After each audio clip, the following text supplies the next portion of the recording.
नमस्कार take Bangla channel पक्ष থেকে আপনাদের সকলকে অভিনন্দন। গত পর্বে আমরা সিএসএস পজিশন প্রপার্টির স্ট্যাটিক এবং রিলেটিভ এই দুটি প্রপার্টি সম্বন্ধে আমরা আলোচনা করেছি এবং প্র্যাকটিক্যালি দেখেছি। আজকের পর্বে আমরা দেখব আরো একটা প্রপার্টি, সেটা হচ্ছে অ্যাবসলিউট প্রপার্টি। তাহলে আমরা প্রথমে চলে যাই আমাদের নোটপ্যাড প্লাস প্লাস এডিটরে। নোটপ্যাড প্লাস প্লাস এডিটর এখানে ওপেন করেছি, আর পাশে এখানে আমাদের একটা যে ব্রাউজার আছে ব্রাউজারটাকে এখানে ওপেন করে নেই। এটা হচ্ছে গত পর্বের প্রজেক্ট। এখানে আমরা পজিশন রিলেটিভ দেখেছিলাম যে ডিবে আমরা রিলেটিভ পজিশন দেবো, সেই ডিপ নিজের যে অরিজিনাল জায়গা সেটা ছাড়ে না, সেটা ধরে রাখে। সেটা ধরে রেখে আপনি যেখানে ওকে নিয়ে যেতে চান সেখানে যাবে, কিন্তু ওর নিজস্ব জায়গা কখনোই ছেড়ে দেবে না। এবার যদি আমি অ্যাবসলিউট পজিশন দিই, দেখুন ও নিজের যে অরিজিনাল জায়গাটা সেটা ছেড়ে দেবে পরের জন্য। ও নিজের জায়গার জন্য আর মায়া দয়া করবে না। আপনি যেখানে যেতে চাইবেন সেখানে চলে যাবে, নিজের জায়গাটাকে দখলে রাখবে না, নিজের জায়গাটাকে নিয়ে ঘুরবে না। দেখুন এটা হচ্ছে রিলেটিভ পজিশনের জন্য এই জায়গাটা ফাঁকা, পরের ডিপটা এই জায়গায় আসতে পারেনি।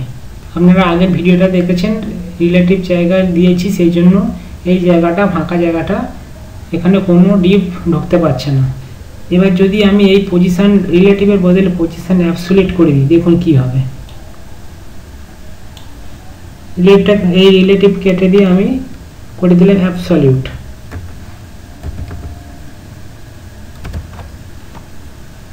এবার এটাকে আমি সেভ করে আমি এটাকে রিফ্রেশ দেবো। রিফ্রেশ দিলে কি হবে দেখুন, এই যে ডিপটা আমাদের গ্রিন কালারের ডিপটা এইখানে চলে আসবে, ফাঁকা জায়গাটা দখল করে নেবে। কেননা এই ইয়েলো ডিপটা এর যে অরিজিনাল জায়গাটা ছেড়ে দেবে,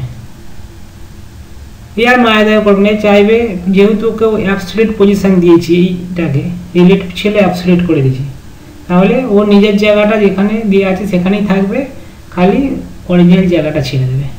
দেখুন আমি এখানে সেভ করলাম, সেভ করে আমি এটাকে রিফ্রেশ দিলাম। বোঝা গেল? এই হচ্ছে রিলেটিভ পজিশন এবং অ্যাবসলিউট পজিশনের মধ্যে পার্থক্য। যে কোনো ডিপের আমি রিলেটিভ পজিশন দিয়ে যদি তাকে সরাতে চাই, সে সরবে কিন্তু তার নিজস্ব জায়গা ছাড়বে না। আর অ্যাবসলিউট পজিশন দিলে সে নিজস্ব জায়গা ছেড়ে দিয়ে নিজস্ব জায়গাটা সম্পূর্ণরূপে ছেড়ে দেবে, ছেড়ে দিয়ে ওকে যেখানে নিয়ে যেতে চাইবো সেখানে যাবে। দেখুন এখন এই যে ডিপটা নিজস্ব জায়গা ছেড়ে দিয়েছে, ছেড়ে দিয়ে আমি যদি আরও এদিকে আনতে চাই কি আরও নিচে নিয়ে যেতে চাই, দেখুন লেফট 100px করা আছে, মানে ব্রাউজারের বাঁ দিক থেকে 100px সরে আছে। এটাকে যদি আমি 200px করে দিই,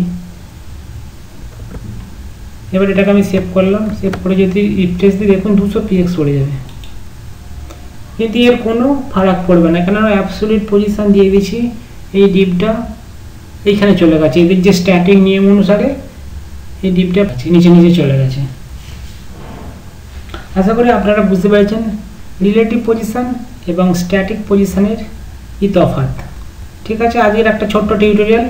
পরের পর্বে আমরা দেখব যে ফিক্সড পজিশন দিলে কি হয় আর স্টিকি পজিশন দিলে কি হয়, এটা পরের পর্বে আমরা কমপ্লিট করে দেবো। তাহলে আজকে এখানেই শেষ করছি।